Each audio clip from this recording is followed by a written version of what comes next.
नमस्कार, Shriram time news मध्ये मी कैलास सोनवणे आपले हार्दिक स्वागत करतो। सुरुवातीला पाहूया 24 तासातील ताज्या घडामोडी। राष्ट्रीय महामार्गावरील दिशादर्शक फलकांवरील औरंगाबाद नावात बदल करण्याची मागणी। वंदे भारत गीताला 150 वर्ष पूर्ण होत असल्याच्या निमित्ताने श्री शिवाजी विद्याप्रसारक संस्थेच्या जिजामाता कन्या विद्यालय व कनिष्ठ महाविद्यालयात सामूहिक गीत गायनासह विविध कार्यक्रमांचे आयोजन। श्री शुक्ल यजुर्वेदी गोवर्धन ब्राह्मण मंडळातर्फे रविवारी विद्यार्थ्यांचा यशाचा गौरव तसेच ज्येष्ठांचा सन्मान सोहळ्याच्या कार्यक्रमाचे आयोजन। शेतकरी मोर्चाचे आयोजन केल्याने शिक्षण क्षेत्रातील भस्मासूर यांनी नोकरीतून निलंबित केल्याच्या घटनेचा क्रांतिकारी शेतकरी संघटनेतर्फे निषेध।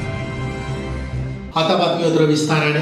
राष्ट्रीय महामार्गावरील दिशादर्शक फलकावरील औरंगाबाद हे नाव बदल करून छत्रपती संभाजीनगर करावे या मागणीसाठी धुळे जिल्हा संभाजी ब्रिगेडतर्फे जिल्हाधिकारी कार्यालयासमोर निदर्शने करून निवेदन देण्यात आले। राज्यभर औरंगाबादचे नामकरण छत्रपती संभाजीनगर असे झाल्यानंतरही धुळे जिल्ह्यातील राष्ट्रीय महामार्गावरील दिशादर्शक फलकांवर अजूनही औरंगाबाद असेच नाव कायम असल्याने संभाजी ब्रिगेडतर्फे संताप व्यक्त करीत येत्या 2 दिवसात संबंधित फलकावर योग्य नामफलक बसवण्याची मागणी निवेदनाद्वारे करण्यात आली आहे। यासाठी जिल्हाधिकारी कार्यालयासमोर निदर्शनही करण्यात आले। निवेदनात म्हटले आहे की छत्रपती शिवाजी महाराज आणि छत्रपती संभाजी महाराज यांच्या पराक्रमाने महाराष्ट्राचा इतिहास उज्ज्वल बनला। हिंदवी स्वराज्य टिकवण्यासाठी छत्रपती संभाजी महाराजांनी प्राणार्पण केले, मात्र ज्या औरंगजेबाने महाराजांची निर्गुण हत्या केली त्याच्याच नावावर औरंगाबादचे नामकरण झाले असल्यामुळे संभाजी ब्रिगेडसह सर्व शंभूप्रेमी संघटनांनी तीव्र विरोध दर्शवून छत्रपती संभाजीनगर असे नाव देण्याची मागणी केली होती। शासनाने ती मागणी मान्य करून अधिकृत नामांतर केले, तरी सुद्धा धुळे जिल्ह्यातील धुळे शहरालगत नगावबरी येथील साई किशन हॉटेल समोरील राष्ट्रीय महामार्गावरील फलकावर अजूनही औरंगाबाद हेच नाव दर्शवले जात असल्याने संभाजी ब्रिगेड धुळे जिल्हा शाखेने तीव्र नाराजी व्यक्त केली आहे। या संदर्भात राष्ट्रीय महामार्ग प्राधिकरण विभागास वारंवार लेखी सूचना देण्यात आल्या असून तरीही कारवाई न झाल्याचा आरोप करण्यात आला आहे। संभाजी ब्रिगेडने दिलेल्या निवेदनात म्हटले आहे की 2 दिवसांच्या आत या फलकाची दुरुस्ती करून छत्रपती संभाजीनगर हे नाव नोंदवावे, अन्यथा सर्व शंभूप्रेमी संघटना आक्रमक आंदोलन करतील आणि यामुळे उद्भवणाऱ्या सर्व परिस्थितीची जबाबदारी प्रशासनावर राहील असा इशारा देण्यात आला आहे। यावेळी धुळे जिल्हा संभाजी ब्रिगेडचे जिल्हाध्यक्ष Hemant Bhadak, Mahesh Patil, RY Mandale, BA Patil, Nandu Ahirrao, Amar Phartade, Dinkar Jadhav, Manoj Roikar, doctor Nagesh Patil, Nitin Jadhav, Kailas Desale, Bhushan Bagul, Ashok Jadhav, Uday Pawar, Shyam Borse, Jitendra Patil, Dhananjay Galankar आदी उपस्थित होते। महाराष्ट्रातील पराक्रमी राजे छत्रपती संभाजी राजे यांचं नाव छत्रपती संभाजीनगर असं देण्यात आलेलं आहे।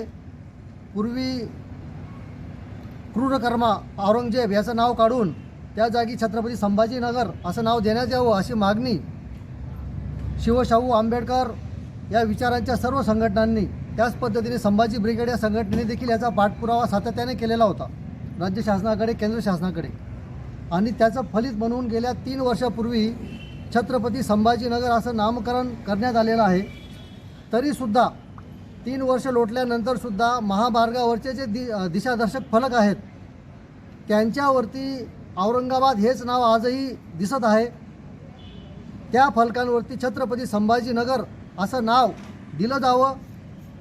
ताबडतोब राष्ट्रीय महामार्ग प्राधिकरणाने हे नाव बदल करून त्या ठिकाणी छत्रपती संभाजी महाराज यांच्या नावाने असलेलं छत्रपती संभाजीनगर या नावाचा उल्लेख करावा, अन्यथा त्याचे गंभीर परिणाम भोगावे लागतील असा इशारा संभाजी ब्रिगेडपर्यंत देण्यात येते। वंदे मातरम गीताला आज 7 नोव्हेंबर 2025 ला 150 वर्ष पूर्ण होत असल्याच्या निमित्ताने श्री शिवाजी विद्याप्रसारक संस्थेच्या जिजामाता कन्या विद्यालय व कनिष्ठ महाविद्यालयात सामूहिक गीत गायन कार्यक्रमाचे आयोजन करण्यात आले होते। धुळे शहरातील श्री शिवाजी विद्याप्रसारक संस्थेच्या जिजामाता कन्या विद्यालय व कनिष्ठ महाविद्यालयात वंदे मातरम गीत गौरव सप्ताह साजरा करण्यात आला। यावेळी प्राचार्य अर्पणा विजय पाटील यांच्या मार्गदर्शनाखाली चित्रकला स्पर्धेचेही आयोजन करण्यात आले होते। वंदे मातरम या गीतास 150 वर्ष पूर्ण झाली। त्यांच्या गौरवशाली इतिहासाप्रित्यर्थ विद्यार्थ्यांनी विविध विषयांवर रंगलेल्या स्पर्धांमध्ये भाग घेतला। वंदे मातरम गीत ऐतिहासिक महत्त्व, वाचन, गायन, भाषण,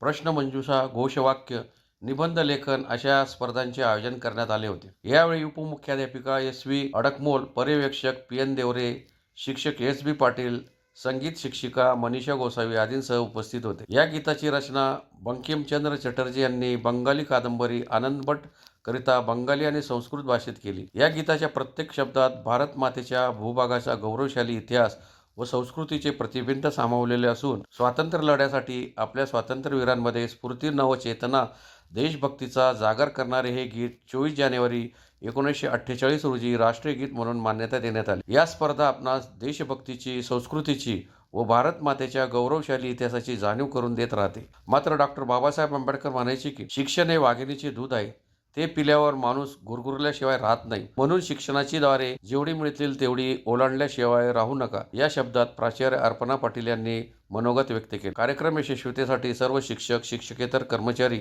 बंधू भगिनींनी विशेष परिश्रम घेतले. प्रास्ताविक व सूत्रसंचालन सी.टी. पाटील यांनी केले. अपर्णा विजय पाटील, प्राचार्य जिजामाता कन्या विद्यालय आणि कनिष्ठ महाविद्यालय धुळे. आमच्या श्री शिवाजी विद्याप्रसारक संस्थेमध्ये आज वंदे मातरम या राष्ट्रीय गाण्याला 150 वर्ष पूर्ण झाल्यानिमित्त विविध स्पर्धांचं आयोजन करण्यात आलं, ज्याच्यामध्ये चित्रकला स्पर्धा, गीत गायन स्पर्धा, त्याच्यानंतर वंदे मातरम गायन स्पर्धा यासारख्या स्पर्धांचं आयोजन करण्यात आलं. आज 7 नोव्हेंबर 2025 ला आजच्या दिवशी वंदे मातरम या राष्ट्रीय गाण्याला 150 वर्ष पूर्ण झाले. बंकिमचंद्र चट्टोपाध्याय यांचे गीत एका भारताच्या स्वातंत्र्य चळवळीमध्ये एक महत्त्वाचं प्रतीक म्हणून मानलं जातं आणि या कार्यक्रमामुळे हे देशभक्तीपर गीत सर्वदूर मोठ्या दिमाखाने आज 150 वर्ष पूर्ण झाल्यानिमित्त वाजवलं जात आहे, गायलं जात आहे. आपल्या सर्व भारतीयांना या वंदे मातरमला 150 वर्ष पूर्ण झाल्या म्हणून मी खूप खूप शुभेच्छा देते. धुळे येथील श्री शुक्ल यजुर्वेदीय गोवर्धन ब्राह्मण मंडळातर्फे रविवारी शहरातील सैनिक लॉन्स येथे विद्यार्थ्यांचा यशाचा गौरव, समाजातील एकतेचा संदेश हा ज्येष्ठांचा सन्मान सोहळ्याच्या कार्यक्रमाचे आयोजन करण्यात आले असल्याची माहिती मंडळाचे अध्यक्ष ॲडव्होकेट R.D. जोशी, सचिव विजय पाठक यांनी पत्रकार परिषद घेऊन दिली. धुळे येथील श्री शुक्ल यजुर्वेदीय गोवर्धन ब्राह्मण मंडळातर्फे रविवार दिनांक 9 रोजी सकाळी 9 वाजता शहरातील सैनिक लॉन्स येथे विद्यार्थ्यांचा यशाचा गौरव व समाजातील ऐक्याचा संदेश हा ज्येष्ठांचा सन्मान सोहळा संपन्न होणार आहे, अशी माहिती मंडळाचे अध्यक्ष ॲडव्होकेट R.D. जोशी आणि सचिव विजय पाठक यांनी पत्रकार परिषद घेऊन दिली. या कार्यक्रमात गुणवंतांचा गौरव, ज्येष्ठांचा सन्मानासह समाजातील शैक्षणिक, क्रीडा, सांस्कृतिक क्षेत्रात उल्लेखनीय कामगिरी करणाऱ्यांचा सन्मान होईल. वयाची 75 वर्षे व विवाहांना 50 वर्ष पूर्ण करणाऱ्यांचाही सन्मान केला जाणार आहे. तरी या कार्यक्रमाला समाज बांधवांनी उपस्थित राहावे असे आवाहन मंडळाचे अध्यक्ष ॲडव्होकेट R.D. जोशी यांच्यासह पदाधिकाऱ्यांनी केले आहे. नव्या पिढीला प्रेरणा मिळावी यासाठी सदर कार्यक्रमाचे आयोजन करण्यात आले आहे. सकाळी 8:30 वाजता सैनिक लॉन्स येथे श्री शुक्ल यजुर्वेदीय गोवर्धन ब्राह्मण मंडळ धुळे आयोजित विद्यार्थी गुणगौरव व सत्कार सोहळा 2025 हा आयोजित करण्यात आलेला आहे. या सत्कार सोहळ्यासाठी माननीय गिरीजी महाजन साहेब, जलसंपदा मंत्री तथा पालकमंत्री नाशिक, कॅप्टन आशिषजी दामले, अध्यक्ष परशुराम आर्थिक विकास महामंडळ, डॉक्टर मंजुषा कुलकर्णी, प्रशासकीय अधिकारी मंत्रालय, दीपकजी रनवरे साहेब, समन्वयक संघर्ष समिती ब्राह्मण, सुरेशजी मुळे साहेब, अध्यक्ष बहुभाषिक ब्राह्मण संघ महाराष्ट्र, हबप खगेंद्रजी महाराज, हबप अविनाशजी जोशी महाराज या सर्वांच्या उपस्थितीमध्ये ब्राह्मण वर्ग, गोवर्धन ब्राह्मण वर्ग हा सगळा तिथे उपस्थित राहणार आहे. त्यांच्या उपस्थितीत हा गौरव सोहळा हा आम्ही आयोजित केलेला आहे. या गौरव सोहळ्यासाठी इतर बहुभाषीय, बहुशाखीय ब्राह्मणांची पण मोठ्या प्रमाणात मदत आहे. तरी आपल्या माध्यमातून मी सर्वांना या कार्यक्रमासाठी आमंत्रित करतो. मोठ्यातल्या मोठ्या संख्येने आपण उपस्थित राहावे ब्राह्मण एकतेसाठी हा एक मोठा प्रयत्न आपण या खानदेशमध्ये आपण करीत आहोत. तरी आपणास आवर्जून विनंती आहे, आपण सर्वांनी वेळेवरती उपस्थित दाखवून आपल्या एकतेमध्ये भर टाकावी ही विनंती. शिरपूर फर्स्ट या जनमंचाचे पदाधिकारी हंसराज चौधरी यांचे वडील, नातेवाईक व टीम यांच्या वतीने शेतकरी मोर्चाचे आयोजन केल्याने शिक्षण क्षेत्रातील भस्मासूर यांनी त्यांना नोकरीतून निलंबित केल्याच्या घटनेचा क्रांतिकारी शेतकरी संघटनेतर्फे निषेध करीत सदर प्रकरणाची सखोल चौकशी करण्याची मागणी मंत्री दादा भुसे यांना जिल्हाधिकाऱ्यांमार्फत निवेदनाद्वारे केली आहे. शिरपूर फर्स्ट या जनमंचाचे पदाधिकारी यांचे वडील व नातेवाईक हंसराज चौधरी व टीम तर्फे शिरपूर मोर्चाचे आयोजन केल्याने शिक्षण क्षेत्रातील भस्मासूर यांनी नोकरीतून निलंबन केलेले आहे. सदर घटनेचा क्रांतिकारी शेतकरी संघटनेतर्फे निषेध करीत याची चौकशी करावी या मागणीसाठी जिल्हाधिकारी कार्यालयासमोर निदर्शने करून शिक्षण मंत्री दादा भुसे यांना जिल्हाधिकाऱ्यांमार्फत निवेदन देण्यात आले. निवेदनात म्हटले आहे की शेतकऱ्यांसाठी काम करणाऱ्या शेतकरी पुत्रांना अन्यायकारक धोरण अवलंबून देशोधडीला लावण्याचे काम सुरू आहे. शिरपूर तालुक्यातील शिक्षण संस्था चालक आपल्या पदाचा गैरवापर करीत आहेत. भारतीय संविधानाने सर्व भारतीयांना समान अधिकार दिलेला आहे. क्रांतिकारी शेतकरी संघटनेकडून शिक्षण क्षेत्रातील भस्मासुरांचा निषेध करण्यात आला. या घटनेची चौकशी करण्याची मागणी निवेदनात करण्यात आली आहे. यावेळी क्रांतिकारी शेतकरी संघटनेचे अध्यक्ष ईश्वर पाटील, दगा पाटील, नाना पाटील, सतीश पाटील आदी उपस्थित होते. क्रांतिकारी शेतकरी संघटनेच्या माध्यमातून आज आम्ही राज्याचे शिक्षण मंत्री दादाजी भुसे आणि जिल्हाधिकाऱ्यांना निवेदन द्यायचं आहे. शिरपूर तालुक्यात शिरपूर फर्स्ट नावाच्या जे जनमंचाने जो शेतकऱ्यांचा एल्गार मोर्चा आयोजित केला होता, त्या मोर्चाचे जे हंसराज चौधरी आहेत आणि त्यांची टीम होती, त्यांच्या नातेवाईक आणि त्यांच्या वडिलांना जे शिक्षण क्षेत्रातील भस्मासूर झालेले आहेत आपल्या पूर्ण महाराष्ट्रात, त्या भस्मासुरांच्या विरोधात आपल्या सर्वसामान्य शेतकऱ्यांना जनमताने लढायला पाहिजे. कारण की आज एक शेतकरी पुत्र शिरपूर तालुक्यात शेतकऱ्यांच्या प्रश्नावर, शेतकऱ्यांच्या न्याय हक्कासाठी मागणी करतो, तर त्याचं कुटुंब उघड्यावर आले. त्यांचा मी जाहीर निषेध करतो त्या भस्मासुरांचा, की त्यांनी सर्वसाधारण शेतकऱ्यांच्या पुत्रावर अन्याय केलेला आहे.